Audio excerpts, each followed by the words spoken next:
Now, the apophatic tradition takes up all of the critique of last week and says absolutely. It doesn't defend against it. It doesn't mock it by saying, oh, it's so dumb, of course that's true, or anything like that. It says yes to it. It affirms it. It says there's something about that negation which is deeply true. But in bringing it up, it draws out some sort of tension and contradiction within that negation. And I'm going to try and touch on what that looks like now. So first of all, for the apophatic individuals, and we're talking about a lot of the medieval thinkers,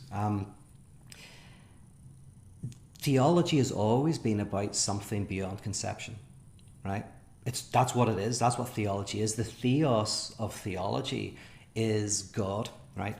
All sciences have an object, right? Biology studies biological systems, and mathematics, numbers, geometry, shapes, and the different chemistry, chemical compounds. So different sciences have different objects. So in theology, the object is God, right? And forget about whether God exists or not, or what type of existence, just that's what theology kind of orients itself around.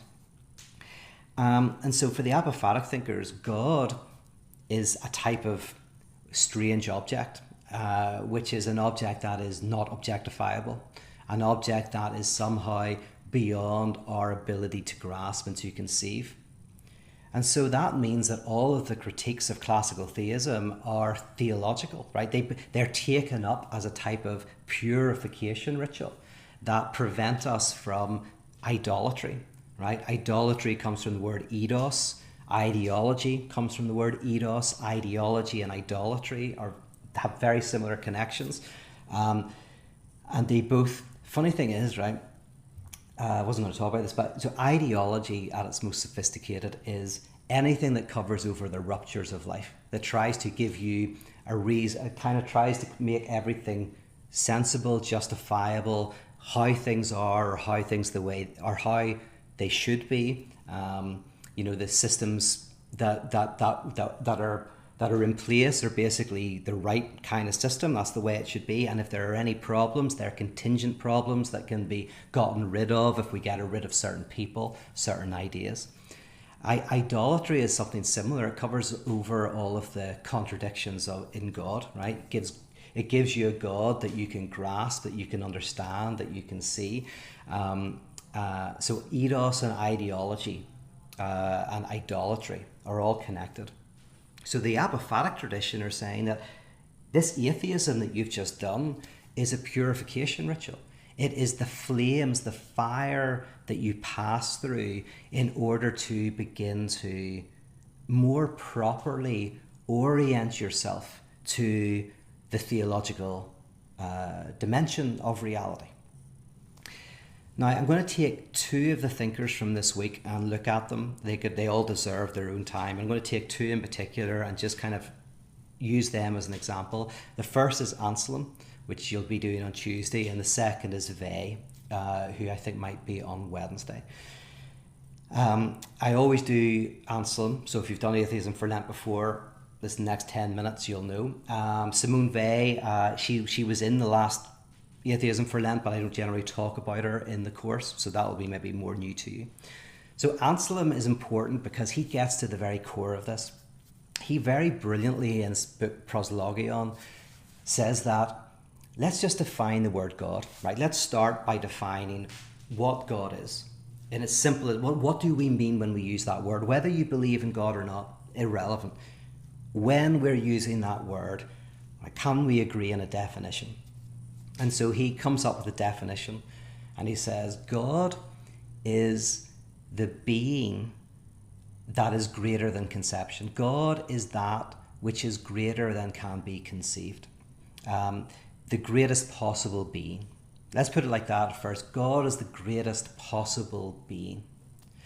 But the reason why he says God is beyond conception, and this is a clever, he's a genius first to think about this stuff, but he's going like, well, there's three ways that something can exist, right?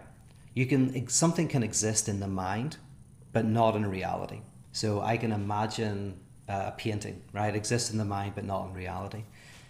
And then there are things that exist in reality and that can be conceived in the mind. So if I paint the painting, it exists in reality and I can conceive it, I can see it, I can, as a sensual thing, I can feel it. But then Anselm says, well, there's a third possibility. There's the possibility that something exists in reality, but that cannot be conceived by the mind.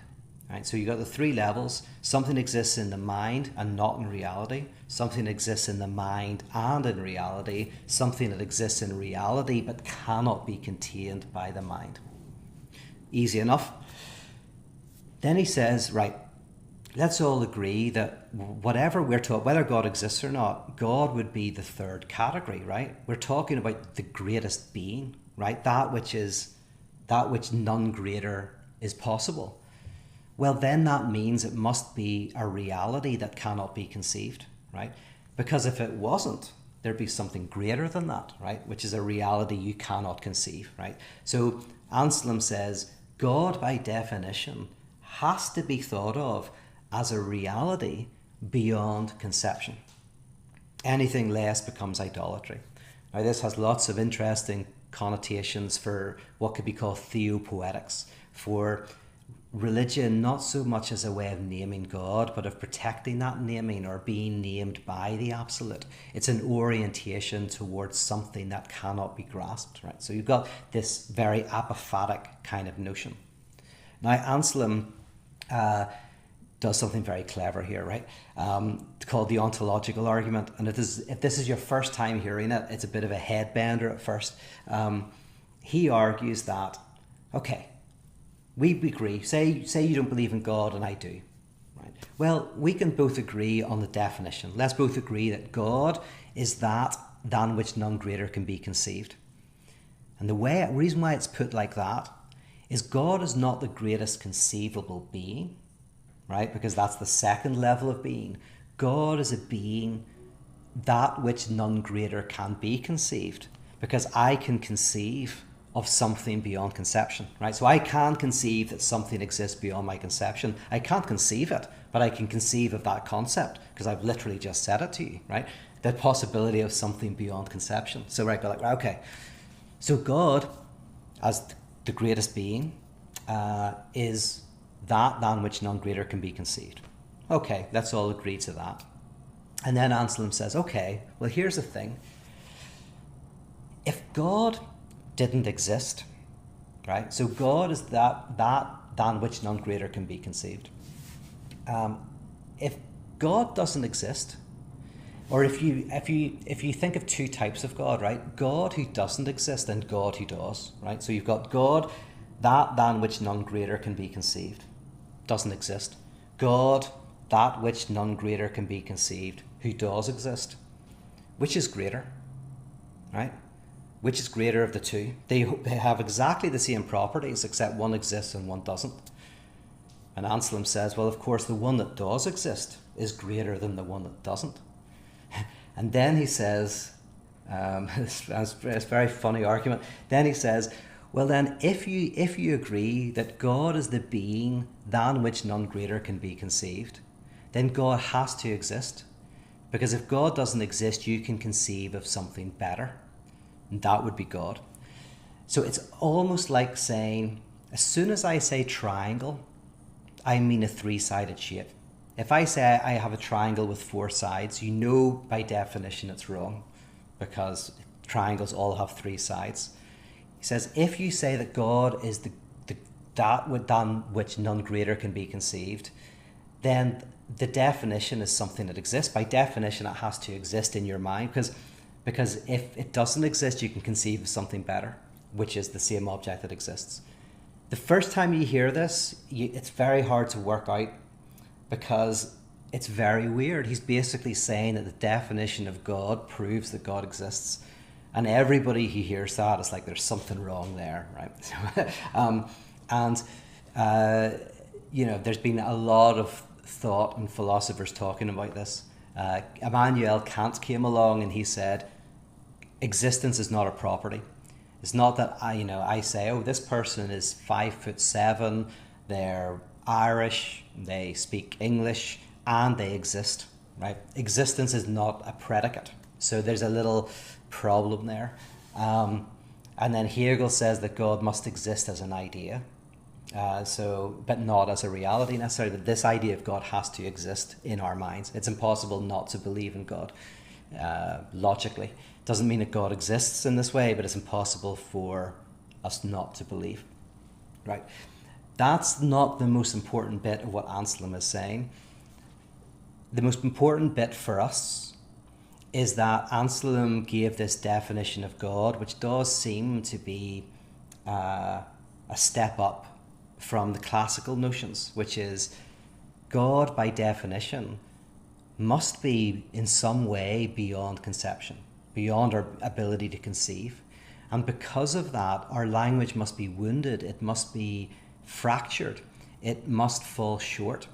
So there must be a type of denomination that comes with nomination. Every time you name God, you have to denominate God, dename God. Every time you say something, you also have to realize that what you say is framed in a very finite way. You're speaking of the infinite. You're speaking of something impossible.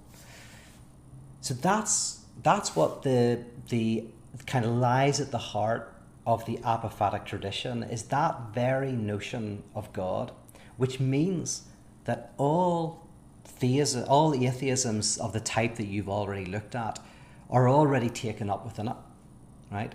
But the negation of atheism is that there is, if you don't acknowledge this transcendental dimension to reality, you end up with a kind of crude materialism. So that would be kind of Anselm's thing, is that there's something transcendental about existence.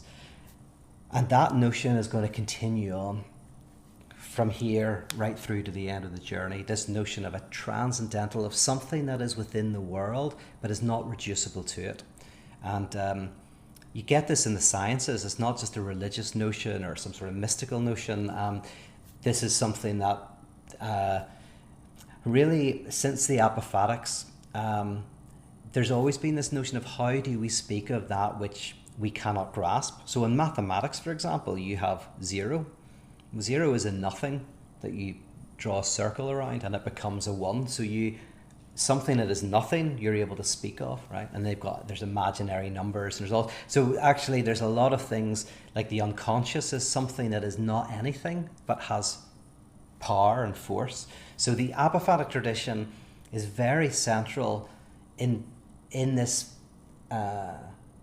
vocation and this project in philosophy and in the sciences to speak of stuff that is in a way unspeakable, to kind of try to make sense of things that we cannot think of in normal ways, like we can think of our natural world, right? And this notion of Anselm is kind of like the start of that. But Anselm is like, listen, there's something about the very concept of God that means we're talking about something that is not reducible to the physical world. We're talking about something that is transcendent, that we can maybe brush up against, what Kant calls the sublime. You have an experience not of God, but really of this, it's like a saturated phenomenon. Some of the mystics say it's like looking at the sun and going blind, or being a ship sunken in the depths of the ocean. The ship contains the ocean contains the ship, but the ship contains a fragment of the ocean, and the ocean contains all of the ship.